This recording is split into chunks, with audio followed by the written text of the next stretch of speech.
You may remember Mark Twain's quote that he attributed to Disraeli, that there are three kinds of lies: lies, damned lies, and statistics.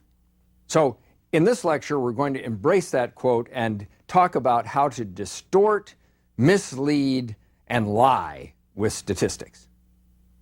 So we're going to give some examples. One of the common ways to mislead with statistics is to use the mean inappropriately. One example we already talked about before was the fact that the average American has one testicle and one ovary.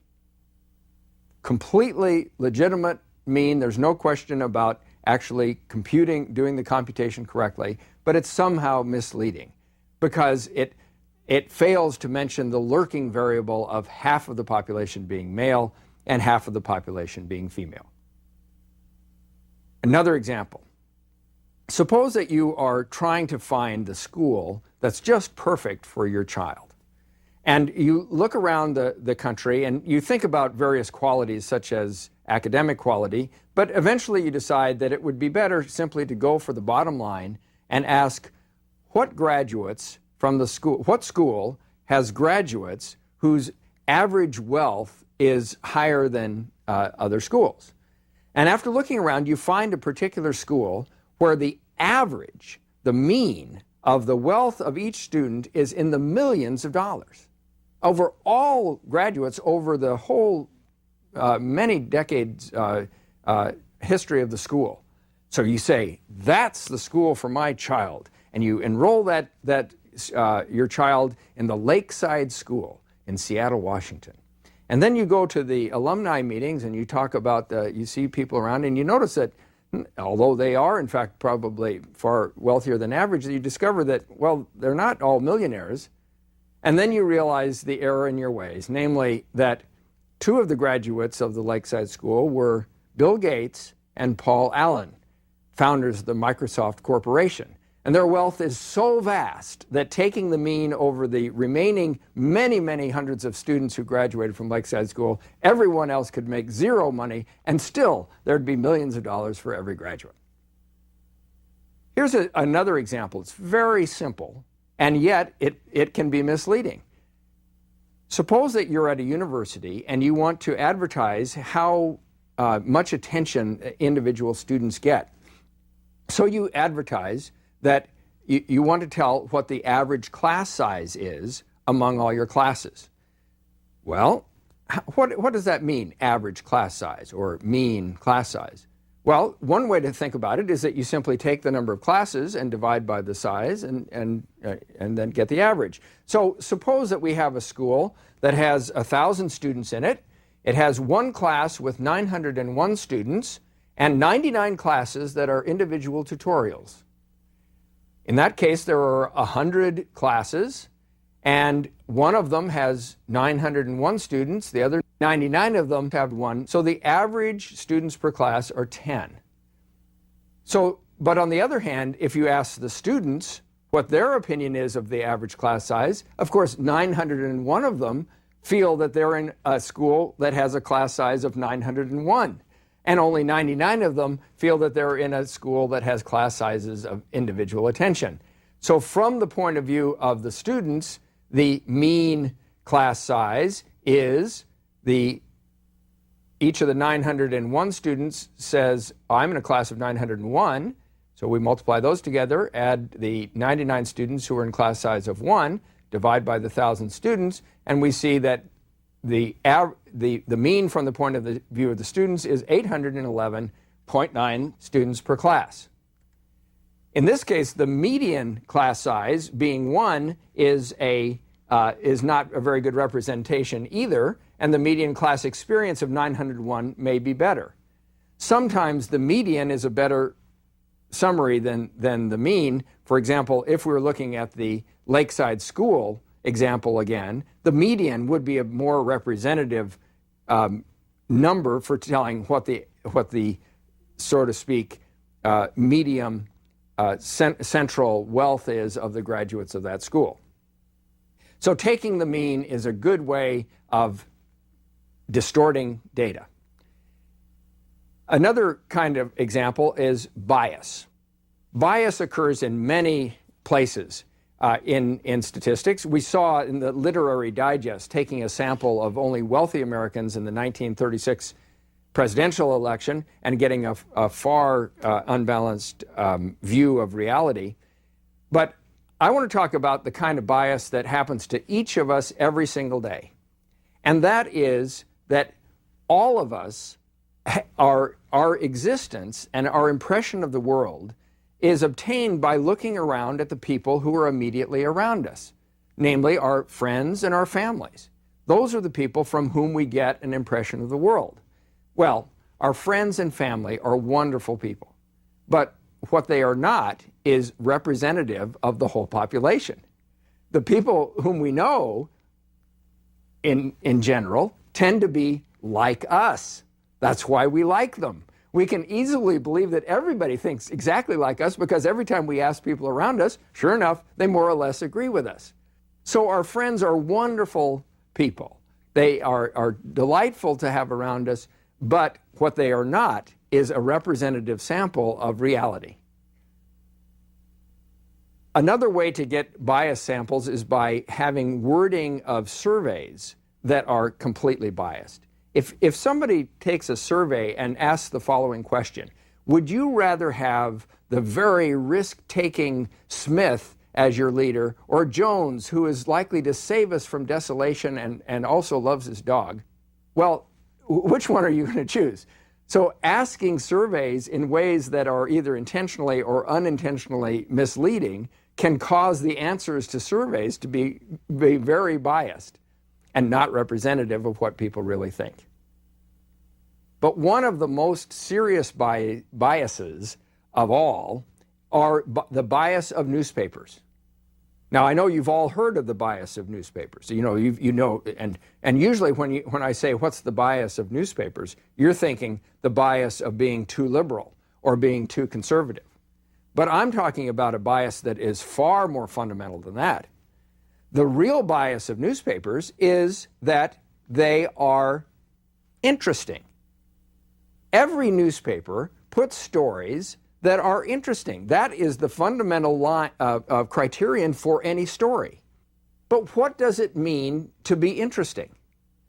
To be interesting means that it's a rare event. That's almost the definition of interesting. It's got to be a rare event, and usually, by the way, it has to be a rare event and a bad event. If you go through the first section of a typical paper and just go through it line by line, you will be amazed or you probably won't be amazed, but the fact is that almost all of the articles are bad. When my daughter was 16, I was thinking, well, wouldn't it be good to get her in the habit of reading the newspaper? So for a couple of days, we took the New York Times, and I read some stories from the newspaper. And after a couple of days, she said, Daddy, I don't want to do this anymore. And I said, well, why? These are interesting articles. And she said, because everything is bad. It talks about war. It talks about criminal behavior. It talks about death. And I'll actually illustrate this with numbers to illustrate to you how biased the reporting is in that sense of choosing interesting things. Suppose you're contemplating taking a trip to Israel. Now, in a recent year, if you're thinking about going to Israel, of course they're constantly having terrorist attacks in Israel. People die in these attacks. And you might ask yourself, is it safe to go to Israel? Well, one way to determine that is to actually look at the data. If you look at the data, in a recent year, the data say that there were 248 people killed in this 1 year from terrorist attacks. The population of Israel is 6.5 million. If we compute the rate of death per person in Israel for a year, and then we do the similar computation for the rate of death from automobile accidents in the United States, we will find that the rate of death from automobile accidents in the United States is 3 times the rate of dying from terrorist attacks in Israel. Yet why do we say to ourselves, well, I get in the car every day and it doesn't bother me, that's not something I worry about, and yet going to Israel is something where you'd consider this? It's because every one of those 248 deaths in Israel was on the first page of the paper. This is bias. If we had a newspaper which was not biased toward the interesting, it would be a very dull newspaper indeed. It would say, today, Mr. Jones did not commit murder. Today, Mr. Smith did not commit murder. Today, Miss... You see, it would be a very dull newspaper. There are other issues about selective reporting, by the way, that are other ways of giving misleading reports. Suppose that you have invented a miracle drug. It's a miracle drug in the sense that it really doesn't do anything. It's a complete wash. It has no actual active ingredients. But you want to sell it as a miracle drug. And you know that to be persuasive and to sell things as a miracle drug, you need to have good statistical evidence that it's an effective drug. Well, we know how to get such evidence. We know how to take tests because we've followed this course, and we know that the way to do it is to do double-blind procedure tests where you take a placebo versus the purported miracle drug. You give it to a collection of people. You don't tell them which they're getting. You don't tell the experimenters which ones they have. We know how to design an experiment. So here's what you do. If you want to sell your miracle drug, all you do is realize that there's the possibility of a type 1 error. Remember what that means. The null hypothesis when you're testing a drug is that the drug has no effect. A type 1 error occurs if it if in fact it has no effect, but the evidence indicates that it does have an effect. So if you want to sell your miracle drug, all you need is a type 1 error. How could you get a type 1 error? It's very simple. All you do is do several hundred experiments, perfectly designed experiments, wonderful experiments, double blind, everything is perfect. You know that a certain percentage of the time, if your significance level is 0.05, as is typical, then about 1 out of 20 times, in fact, the results of the experiment will indicate that your drug is in fact efficacious. And so you say, that's great, I'll take that 1 out of actually 2.5%, because half of the time it will be lower than average than the other. So 2.5% of the time, the test will indicate that the drug is effective, even though it has no effect whatsoever. So this is a great way. Then all you do is you report that test. The person reads the test in the paper. They say, this was a very well conducted test, and they're persuaded to buy your miracle drug. There's another example of this, and that is how to become a perfect predictor of the future of stock prices. Here's what you do. It's very simple, actually, to be a perfect predictor of the future of stock prices. Here's what you do. You send out 1,024 predictions at the beginning of a week to 1,024 people, and you say, I'm going to tell you, I have special insight, and I will tell you whether Dell stock will go up or down next week. But what you do is you send 512 people the prediction that it will go up, and you send to 512 people the prediction that it will go down. After the week is over, you see which it did. So you've been right for 512 people, your credibility is a little bit up. So to 256 of them, you send a further note saying next week it will go up. To 256 of them, you send a note saying it will go down. Suppose it goes down this time. Then you send 128 up, 128 down, and so on all the way through. Pretty soon, at the end, you have been right 10 times in a row. And when you're right 10 times in a row, that's a lot of very credible evidence to the person who received those reports that you can actually predict the stock price. And then maybe you can ask them to pay you for the next week's prediction, and that person would probably pay you. That would be great. Another way that we can be misled with selective reporting is by simple lying. People on surveys lie. For example, you have probably heard that child molesters often were molested when they were children. Well, it turns out that some studies, and I'm not an expert in this, so I don't claim that this is absolutely definitely true, but some studies seem to indicate that, in fact, that's simply not true. That it's just that child molesters realize that there's some advantage to claiming to have been molested as children in the penal justice system. They're treated more leniently in court, they think, so they simply lie about that.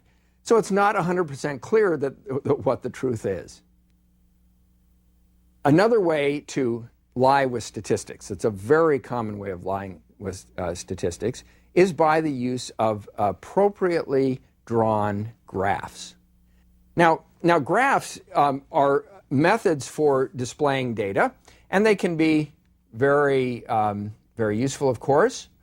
But here's an example of a graph that shows an amazing trend in this particular example, where you can see that that this is an example of the increase in the national debt over a month period, and you can see how vast it is.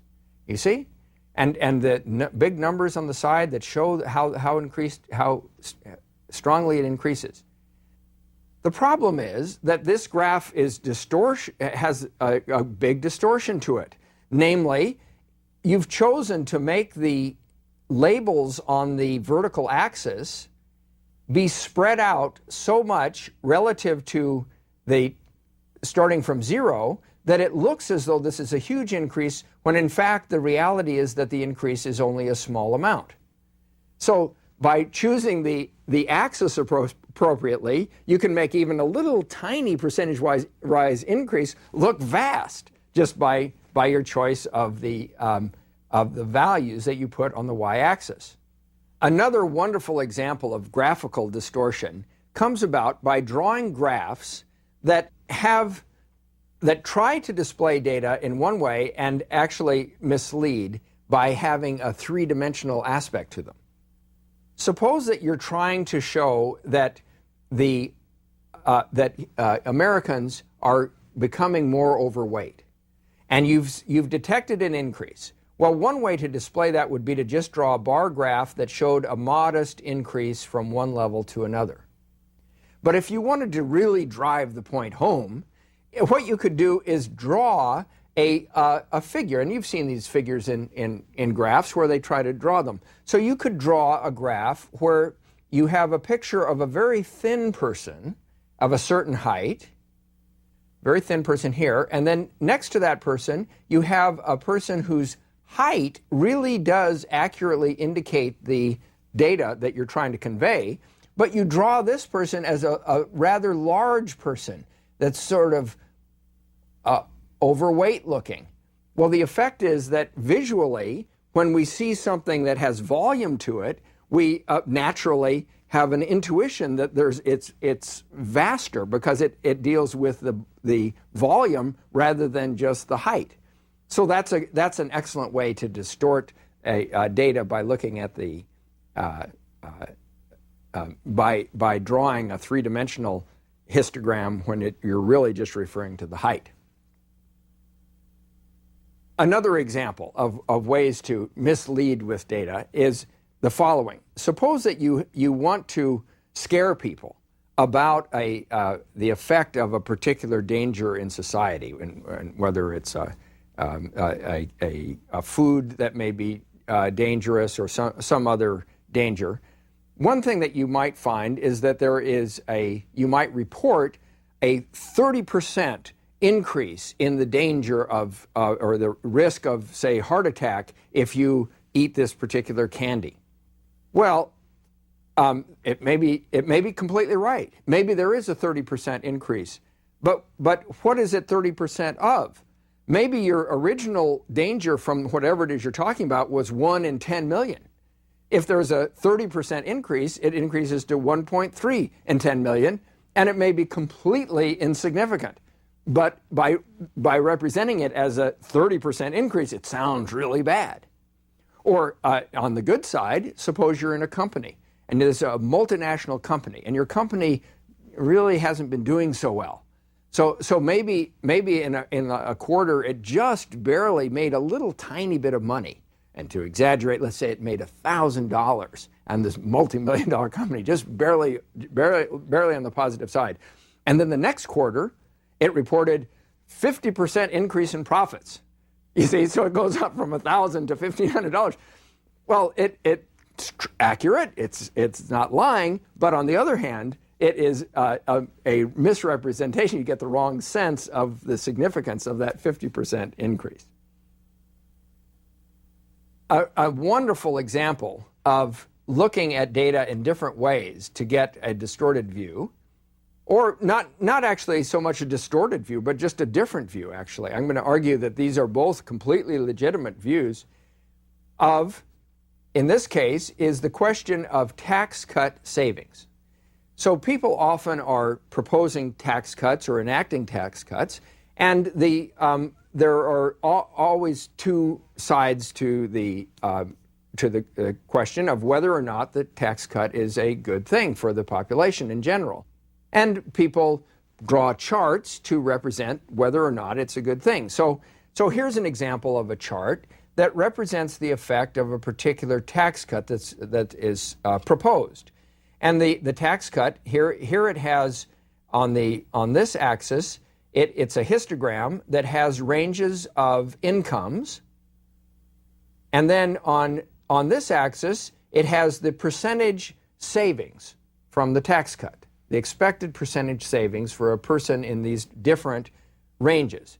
And you can see that it's a rather even-handed tax cut, that all of the people in the whole range of salaries roughly make will benefit the same, get the same benefit from the tax cut, and even the people here who make more than $200,000, they actually get maybe a slightly smaller percentage increase because benefit from their tax cut than some of the other people in the population.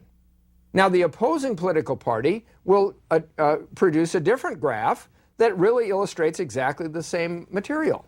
Namely, its graph will say, what is the dollar amount savings for the total group of people in that tax bracket? And in this way, you see a vast, much higher graph at the end because of the fact that people who the total number of people who make more money, the total wealth in the higher income brackets is so high that the total amount of actual dollar savings would be much more for those people.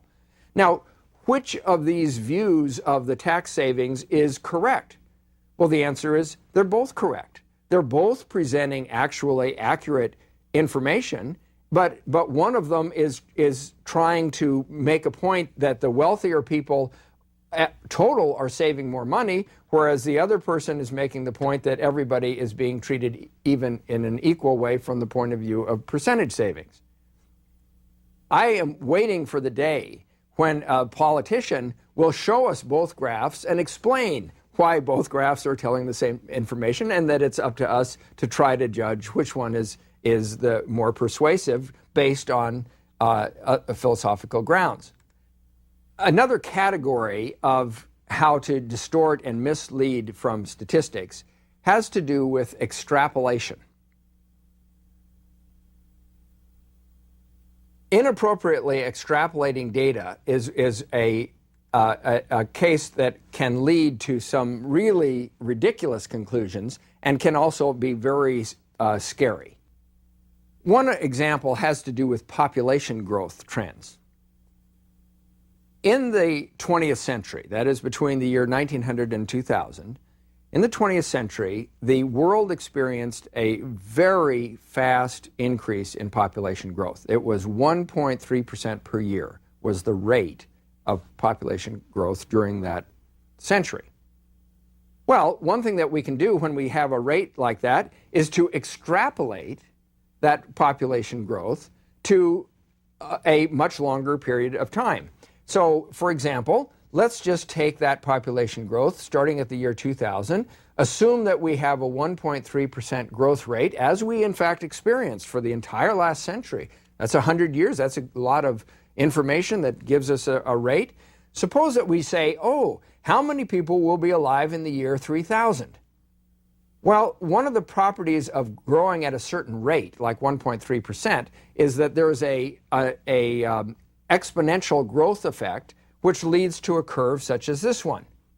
If we simply extrapolate to the year 3000, we will discover that this is the astronomical number of people that there would be on Earth in the year 3000. Now, this is so astronomical. It's 2 quadrillion. 441 trillion people.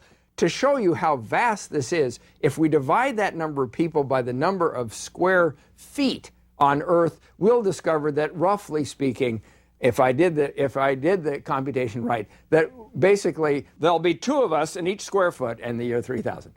This, by the way, will not happen. So just for your information, this will not happen. But there are other trends that are followed. For example, here's a trend. This was these were data about the debt held by the public for a few years, and it actually declined in about 1998. And here's a quote from the Office of Management and Budget. It said, in 1998, the federal budget reported its first surplus, $69 billion, since 1969. In 1999, the surplus nearly doubled to $125 billion, and then again in 2000 to $236 billion. Under the president's budget proposals, $2.0 trillion in federal debt held by the public will be retired over the next 10 years. All of the debt that can responsibly be retired. That was written. And oh, by the way, let's see what actually happened. Here are the new figures, the real figures for the public debt. Well, okay, that trend simply didn't quite happen as hoped. Other kinds of extrapolations that we can make. The world records. If we look at the record for running a mile, how long the world records for running a mile over this last century. You see these dots here? This is a scatter plot that shows the world record for the mile as it has occurred during this last century. And you can see that it's well approximated by this straight line. Okay? So this looks like a good trend to extrapolate. Let's go ahead and extrapolate it. Here it is. We extrapolate the trend at exactly that same slope, and we discover that in the year about 2600, the person will have run a mile before they even start. It'll take less than 0 time to run a mile. So that's an example of extrapolation that may be a little bit exaggerated. Another category of misleading with statistics comes from confusing correlation with causation. And we talked a little bit before about some examples of these. One example is that suppose that you wanted to promote family values by pointing out that married people make higher salaries than unmarried people. That may be a true fact, but why? Well, married people may, on average, be older. In fact, it'd be more persuasive to say people who have been married for 20 years make more salary than people who are unmarried, because there's a lurking variable, there's a hidden variable that really explains the increases in salaries, and it's not really a cause and effect relationship. Another example of correlation that you may detect is not actually cause and effect is IQ versus shoe size. So little babies are often cute, but their IQs and their shoe sizes don't tend to be that big. So as they grow, their shoe size grows and their IQs grow, but in fact, that's not cause and effect. So it probably wouldn't be useful for my students to buy big clown shoes before the next test on statistics in order to help them out to become better, do better on the test. Another example of correlation versus causation is that the people who are in first class on airplanes tend to be wealthier than people in coach. So you might think that the road to wealth is simply to buy first class tickets whenever you fly. But of course, unfortunately, that may actually have the opposite effect. Well, I hope you've enjoyed an excursion through how to distort, mislead, and lie with statistics.